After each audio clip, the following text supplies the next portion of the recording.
శ్రీకాకుళం జిల్లాలో ఎవరికి మంత్రి పదవి దక్కుతుంది అంటే అటు టీడీపీ వాళ్ళు, జనసేన వాళ్ళు, బీజేపీ వాళ్ళు ఎవ్వరూ కూడా అవునా కాదనకుండా చెప్పే మొట్టమొదటి పేరు అచ్చెన్నాయుడు. ఏపీ తెలుగుదేశం పార్టీ అధ్యక్షుడిగా ప్రస్తుతం కొనసాగుతున్నారు. గతంలో కార్మిక శాఖ మంత్రిగా పనిచేశారు 2014-19 మధ్య. ఎర్రనాయుడు సోదరుడు. సో ఇలాంటి శ్రీకాకుళంలో పార్టీని బతికించడానికి ఎన్నో కష్టాలు పడిన వ్యక్తి. అంతేకాకుండా 2014-19 మధ్యలో ఆయన పనిచేసిన శాఖలో అవినీతి జరిగిందని వైఎస్ఆర్ ప్రభుత్వం ఏర్పడిన తర్వాత ఆయన మీద విచారణ జరిపించింది, ఆయన అరెస్టు చేయించింది, జైలుకు పంపించింది. ఒక దశలో అనారోగ్యంగా ఉన్నారని చెప్పినా కూడా ఆయన అంబులెన్స్లో ఒకసారి తీసుకొచ్చి మరీ అరెస్ట్ చేసిన పరిస్థితి ఉంది. ఆయన ఇంట్లోకి గోడలు దూకి మరీ పోలీసులు ఇంటి లోపలికి ప్రవేశించిన పరిస్థితి ఉంది. సో ఎన్నో ఇబ్బందికరమైన పరిస్థితుల్లో ఎన్నో అవమానాలు, ఎన్నో ఇబ్బందులను ఆయన ఫేస్ చేశారు. పార్టీ అధ్యక్షుడిగా పనిచేశారు, పార్టీ కోసం కష్టపడ్డారు. సో చంద్రబాబు నాయుడికి అన్ని విధాల అండాదండగా నిలిచిన అచ్చెన్నాయుడు పేరు మొట్టమొదటి వినిపిస్తుంది. ఆయన ప్రస్తుతం ఏపీ టీడీపీ అధ్యక్షుడిగా ఉన్నారు. వైసీపీ ఎన్ని కేసులు పెట్టినా ధైర్యంగా ఎదుర్కొన్నారు. ఎక్కడ పార్టీ మారమని అచ్చెన్నాయుడి మీద తీవ్రమైన ఒత్తిడి కూడా వచ్చిందని చెప్తున్నారు. అప్పట్లో ఎట్టి పరిస్థితుల్లో తాను చనిపోయేటప్పుడు పసుపు కండువా కప్పుకునే చచ్చిపోతానంటూ అచ్చెన్నాయుడు ఎన్నో సందర్భాల్లో చెప్పారు. 2019-24 మధ్య పార్టీ ఓడిపోయి కేవలం 23 స్థానాలకు పరిమితమైన సందర్భంలో కూడా అదే టెక్కల నుంచి, అదే శ్రీకాకుళం నుంచి అంత జగన్ వేవులో కూడా ఎమ్మెల్యేగా గెలిచిన వ్యక్తి. ఆ తర్వాత స్థానిక సంస్థల ఎన్నికల్లో ఇదే టెక్కల నియోజకవర్గంలో అచ్చెన్నాయుడు ఉన్న గ్రామంలో సర్పంచ్ని వైసీపీ గెలిపించుకునేందుకు ఎన్నో ప్రయత్నాలు చేసింది. అచ్చెన్నాయుడు మీద ఒత్తిడి పెట్టింది. అయినా కూడా వాటన్నిటిని ఫేస్ చేసి స్థానిక సంస్థ ఎన్నికల్లో కూడా తెలుగుదేశం పార్టీని గెలిపించిన అచ్చెన్నాయుడు ఇప్పుడు క్యాబినెట్లో ఫస్ట్ రేస్లో ఉన్నారు. సో ఆయనకి ఏ పోర్ట్ఫోలియో ఇస్తారని మనం చెప్పలేం, కానీ ఆయనకైతే మంత్రి పదవి చాలా గ్యారంటీగా ఉంది అనేది టీడీపీ శ్రేణుల్లో ప్రముఖంగా వినిపిస్తున్న మాట. అండ్ నెక్స్ట్ అదే శ్రీకాకుళం నుంచి నెక్స్ట్ క్యాబినెట్ రేసులో ఉన్న మహిళ గౌతు శిరీష. స్వాతంత్ర ఉద్యమంలో పాల్గొన్న గౌతు లచ్చన్నకు మనవరాలు, గౌతు శ్యామసుందర్ శివాజీ కుమార్తె. ఇటీవల 2014-19 మధ్యలో అప్పుడు వాళ్ళ నాన్నగారు ఎమ్మెల్యేగా ఉన్నారు, ఎంతో సీనియర్ ఎమ్మెల్యేగా ఉన్నారు. ఆ తర్వాత 19-24 మధ్యలో శ్యామసుందర్ శివాజీ ఓటమి పాలయ్యారు. ఆ తర్వాత పార్టీని హ్యాండిల్ చేసింది గౌతు శిరీష. సో ఒక మహిళగా ఎన్నో ప్రాబ్లమ్స్ని ఫేస్ చేసింది, ఎన్నో అవమానాలను శిరీష తట్టుకొని నిలబడగలిగింది. ఒక విధంగా చెప్పాలంటే శ్రీకాకుళం జిల్లాలో తెలుగుదేశం పార్టీ నిలబడి ఇవాళ క్లీన్ స్వీప్ చేసే పరిస్థితికి వచ్చింది అంటే దానికి మూల కారణం ఒకళ్ళు అచ్చెన్నాయుడు అయితే, రెండో వాళ్ళు గౌతు శిరీష అని చాలా స్పష్టంగా చెప్పొచ్చు. పార్టీ మారమని ఆవిడ మీద ఎన్నో ఒత్తిళ్ళు వచ్చాయి. అలాగే అదే పలాస నియోజకవర్గం నుంచి అప్పుడు ఎమ్మెల్యేగా గెలిచి మంత్రి కూడా అయిపోయిన సీదిరి అప్పలరాజు నుంచి పర్టికులర్గా ఆవిడ ఎన్నో ప్రాబ్లమ్స్ని ఫేస్ చేశారు, ఎన్నో కేసులు ఫేస్ చేశారు. ఆఖరికి గౌతు లచ్చన్న విగ్రహాన్ని కూడా అక్కడ తొలగించే ప్రయత్నం చేసిన సందర్భంలో కూడా ఆమె ఒక వీర వనిత మాదిరిగా ఫైట్ చేసింది, పార్టీని కాపాడింది, పార్టీ క్యాడర్కు అండగా నిలబడింది. ఆమె మీద ఎన్నో అలిగేషన్స్ చేశారు. ఒక మహిళని కూడా చూడకుండా ఆవిడ మీద ఎన్నెన్నో ఆరోపణలు చేశారని పబ్లిక్గా మీడియా ముందు, జనాల ముందు కన్నీళ్లు పెట్టుకున్న పరిస్థితి గౌతు శిరీషది. సో అలాంటి గౌతు శిరీష, గౌతు లచ్చన్న కుటుంబం నుంచి వచ్చిన గౌతు శిరీషకు ఖచ్చితంగా మంత్రి పదవి ఇస్తారు అనేది ఇప్పుడు జరుగుతున్న డిస్కషన్.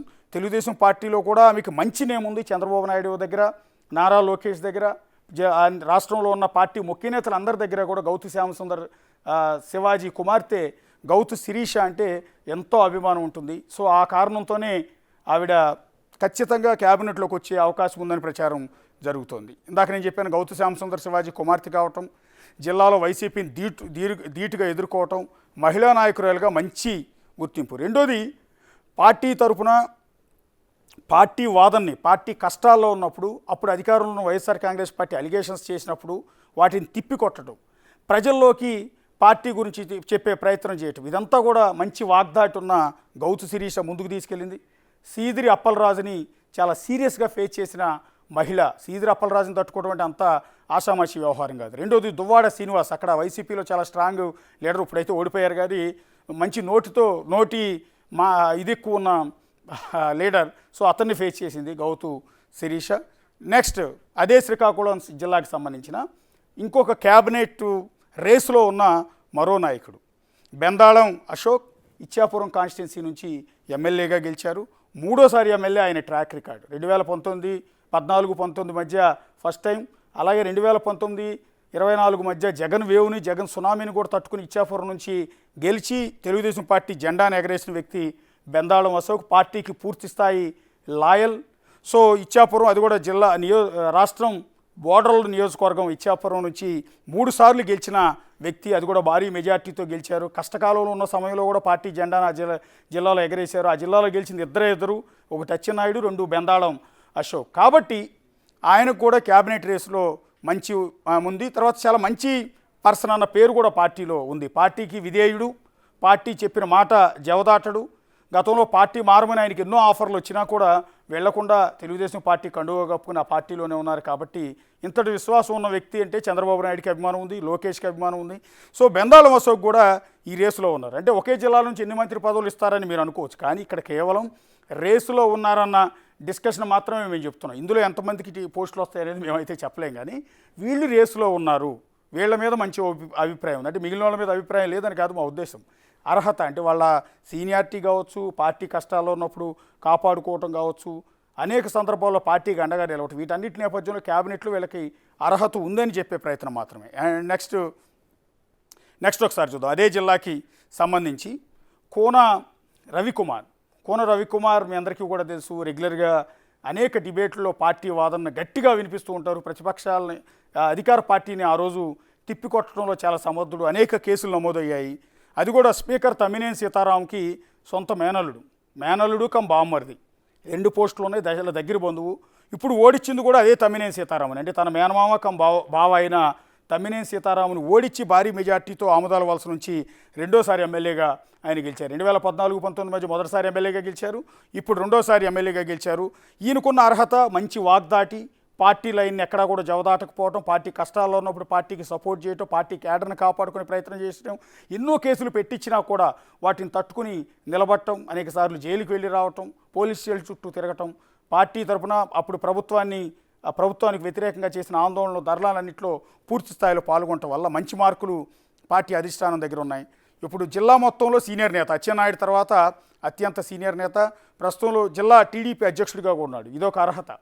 అక్కడ పార్టీ రాష్ట్ర అధ్యక్షుడు అచ్చెన్నాయుడు అయితే శ్రీకాకుళం జిల్లా అధ్యక్షుడు కోన రవికుమార్. ఇతనికి ఉన్న మరో ప్లస్ పాయింట్ ఏంటంటే సొంత మేనమామ కమ్ బావ అయిన స్పీకర్ తమ్మినేని సీతారామును ఓడించడం. తమ్మినేని సీతారాం అనేది ప్రస్తుతం టీడీపీ పైన అనేక విమర్శలు చేస్తున్నారు. స్పీకర్గా కూడా ఆయన మీద అనేక ఆరోపణలు తెలుగుదేశం పార్టీ చేసింది. పూర్తిగా స్పీకర్గా వ్యవహరించకుండా వైఎస్ఆర్ కాంగ్రెస్ పార్టీ కార్యకర్త మాదిరిగా పనిచేశారంటూ టీడీపీ అనేకసార్లు ఆరోపించింది. అదే క్రమంలో తన సతీమణిని ఉద్దేశించి వైఎస్ఆర్ కాంగ్రెస్ పార్టీ నేతలు ఎన్నో ఆరోపణలు చేసిన సందర్భంలో చంద్రబాబు నాయుడు కన్నీళ్లు పెట్టుకున్న సందర్భంలో కూడా స్పీకర్గా ఉన్నది తమ్మినేని సీతారాం. అలాంటి సందర్భంలోనే ఇలాంటి కౌరవ సభను మీరు నడుపుతున్నారు, ఈ సభలో నేను ఉండనంటూ అదే చంద్రబాబు నాయుడు అసెంబ్లీ నుంచి బయటకు వచ్చేశారు. మళ్ళీ ముఖ్యమంత్రి గారు అడుగు పెడతా అన్నారు. ఆ సందర్భంలో ఉన్నది కూడా తమ్మినేని సీతారాం. అందువల్ల టీడీపీ టార్గెట్ లిస్టులో తమ్మినేని సీతారాం పేరుంది. అలాంటి నేతను ఓడించిన ఘనత కోన రవికుమార్ది కాబట్టి క్యాబినెట్ రేసులో ఆయన అవకాశం ఉంది అని కొంత చర్చ అయితే జరుగుతుంది. నెక్స్ట్ నిమ్మక జయకృష్ణ పాలకొండ నుంచి ఎస్టీ సామాజిక వర్గం నుంచి అక్కడున్న సిట్టింగ్ ఎమ్మెల్యే సత్యవతిని ఓడించి అసెంబ్లీలో అడుగుపెడుతున్నారు. సో ఆయనకున్న సామాజిక వర్గం అడ్వాంటేజ్ అవుతుంది. ఖచ్చితంగా అక్కడ ఉన్న సిట్టింగ్ ఎమ్మెల్యేని ఓడించి అసెంబ్లీలో అడుగుపెట్టారు కాబట్టి యంగ్స్టర్ కావటం సామాజిక వర్గం ప్లస్ పాయింట్. రెండోది పాలకొండ శ్రీకాకుళం జిల్లా నుంచి గెలిచిన వ్యక్తి కావటం వల్ల పవన్ కళ్యాణ్ ఆయన కూడా మంత్రి పదవికి సిఫారసు చేసే అవకాశం ఉంటుంది కాబట్టి ఒకవేళ చేస్తే ఆయన కూడా మంత్రి పదవి దక్కే అవకాశం ఖచ్చితంగా కనిపిస్తుంది. For more videos like this, subscribe Big TV channel.